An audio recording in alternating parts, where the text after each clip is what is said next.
رات کی قسم جب وہ چھا جائے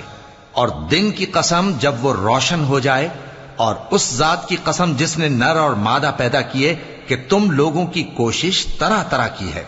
سو جس نے اللہ کے رستے میں مال دیا اور پرہیزگاری کی اور بہترین بات یعنی کلمہ توحید کو سچ جانا، تو اس کو ہم آسان طریقے کی توفیق دیں گے، اور جس نے بخل کیا اور بے پرواہ بنا رہا اور بہترین بات کو جھوٹ سمجھا، تو ہم اسے رفتہ رفتہ سختی میں پہنچا دیں گے، اور جب وہ دوزخ کے گڑھے میں گرے گا تو اس کا مال اس کے کچھ بھی کام نہ آئے گا۔ یقیناً راہ دکھا دینا ہمارا ذمہ ہے، اور بے شک آخرت اور دنیا ہماری ہی ملکیت ہیں۔